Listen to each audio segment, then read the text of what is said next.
राहु को पत्नी हाम्रो ज्योतिष शास्त्र अनुसार राहु को पत्नी सङ्कटा हो।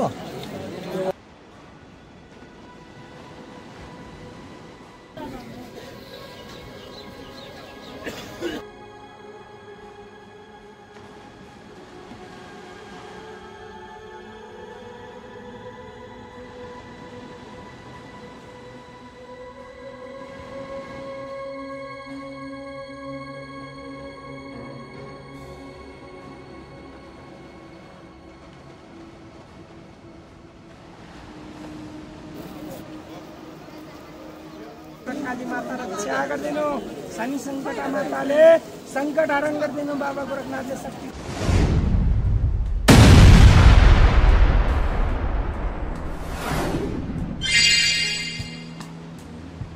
स्वागत छ हजुरहरूलाई हाम्रो युट्युब च्यानलमा।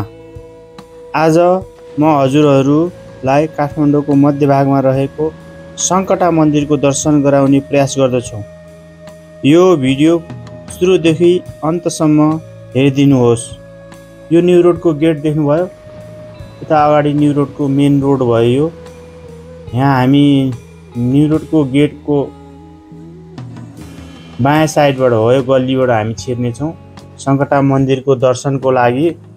हजुरहरूलाई यो न्यू रोडको साइडमै रहेको गेटको छेउबाट हामी छिर्छौँ। यहाँ देख्नुभयो साधु सन्तहरू पनि यहाँ भिक्षा माग्दैछन्, छक्काहरू पनि यहाँ पैसा माग्दैछन् र दायाँ बायाँ पसलेहरू आफ्नो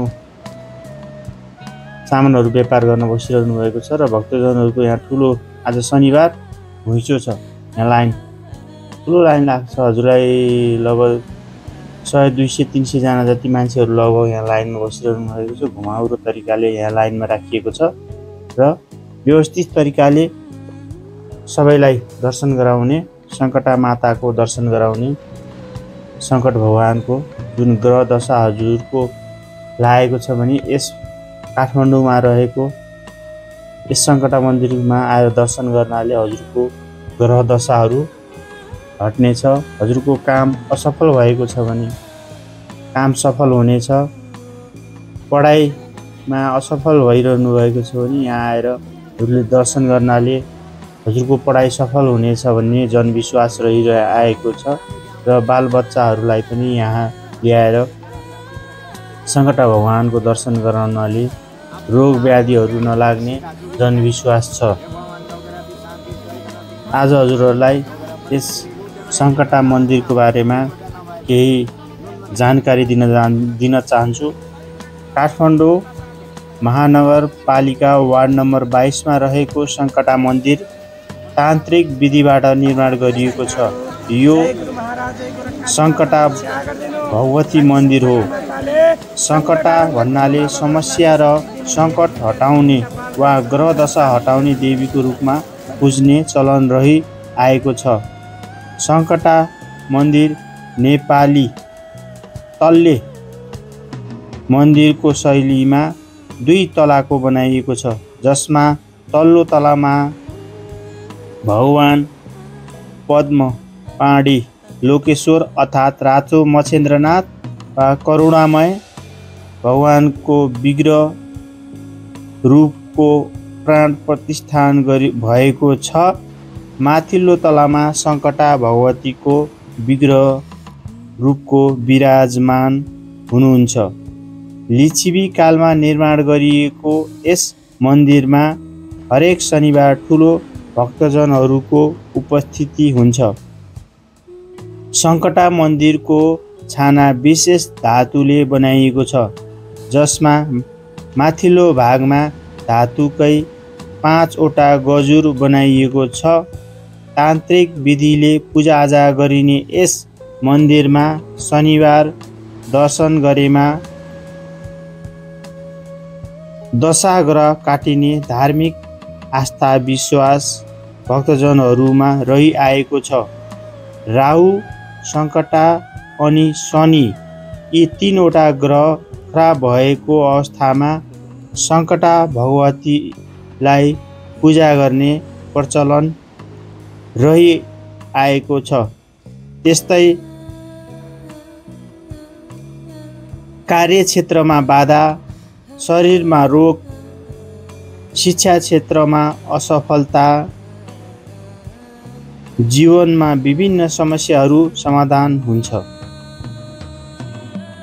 एक हप्ताभित्र लगातार 3 पटक शनिबार, मङ्गलबार र बिहिबार नटुटाई पूजाआजा गरेमा मुक्ति पाउने धार्मिक ग्रन्थमा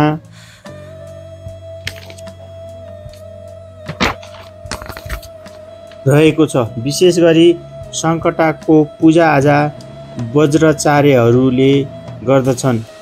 किंवदन्ती अनुसार विक्रम सम्वत 562 मा यस सङ्कटा मन्दिरलाई राजकृत महाविहार देव बहाल तान्त्रिक बन्धु दत्त वज्राचार्यले स्थापना गरेका हुन्।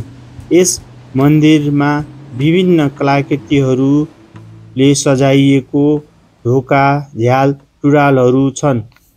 हजुरहरूले देख्न सक्नुहुनेछ यहाँ सुन्दर भव्य रूपमा सजाएर निर्माण गरिएको यस मन्दिरमा जुत्ता चप्पल राख्ने व्यवस्था पनि यहाँ भएको छ र हजुरले जुत्ता चप्पल राखेको 5 रुपियाँ यहाँ तिर्नुपर्छ। यहाँ भक्तजनहरूले देखिरहनु भएको छ।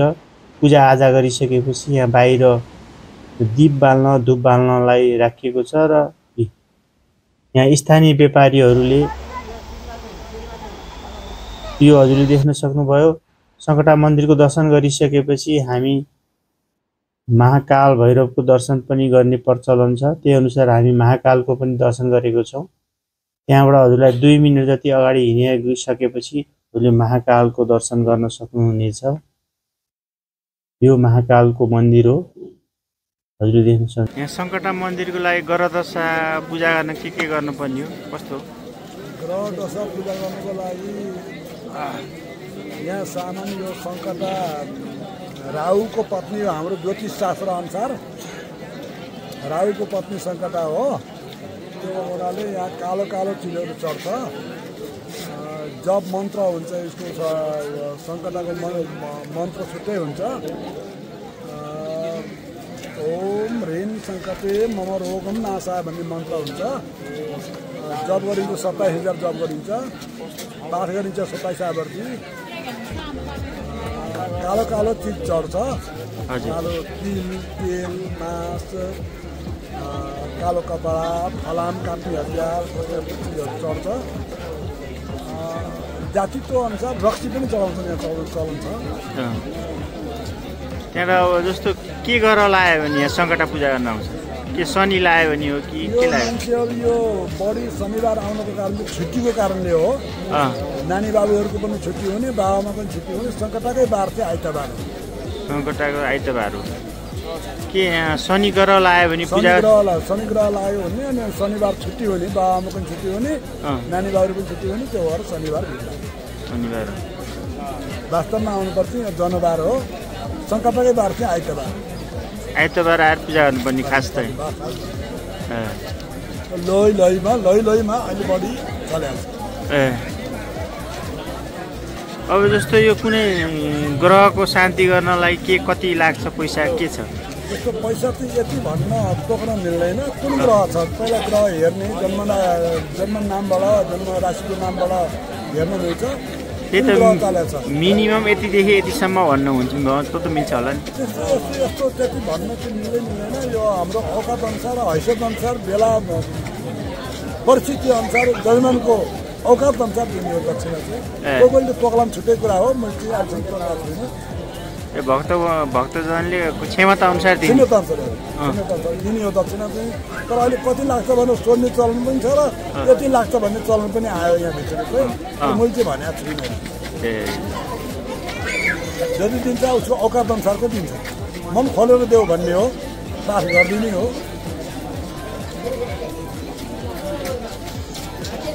के मन्त्र जपहरू पनि गरिदिनुहुन्छ कि हजुरहरूले? कति गर्नुपर्छ? सङ्कटाको 27,000 हो। 27,000? 27,000 मन्त्र पढिदिनु पर्ने हो। राहुको 18,000 हो। हजुर। त्यस्तै ग्रह पछि फरक पर्छ। शनिको 23,000 हो। हजुर। त्यस्तै जस्तै चाहिँ मङ्गलको चाहिँ 10,000 हो, हजुर शुक्रको 11,000 हो। हजुर ग्रह 9 ग्रह हुन्छ, 9 ग्रहमा फरक फरक छ, ए मन्त्र पनि फरक छ र सङ्ख्या पनि फरक छ जप मन्त्रको। फेरि ग्रहलाई के चढाउनु पर्छ खास चढाउनलाई? 9 प्रकारका 9 कलरका जग्गा हुन्छन्। सूर्य पिङ्गला रातो भयो, चन्द्रमा मङ्गला सेतो भयो कलर, मङ्गल भामरी कुत्रो रातो भयो, बुध भगिकालाई छिरिमिरे, बृहस्पति धान्यलाई पहेँलो, शुक्र सिद्धलाई सेतै हो, फेरि शनि उल्कालाई निलो, राहु शुक्रलाई कालो, केतुलाई हरियो। त्यसरी मिलाएर चढाउनु पर्दा। त्यस्तै गरी कालो तिल पनि चढाइन्छ के छ? कालोमा तिल, तेल, कालो कपडा, कालो मास, काली गाई भन्छ। अब सम्भव छैन, सुन त प्रत्येक ग्रहलाई सुन चाहिन्छ भनेको छ। फलामहरू के चढाइन्छ? फलाम चढ्ने चाहिँ यही राहु र सङ्कटा, शनि र उल्कालाई मात्रै हो। ए अरूलाई होइन? अरूलाई ताँबो चल्छ, चाँदी चल्छ, अरू चल्छ, पितल चल्छ।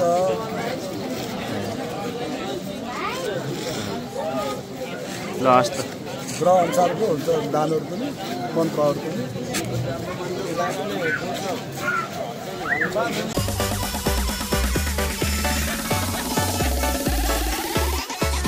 Loka Artiansa Remix.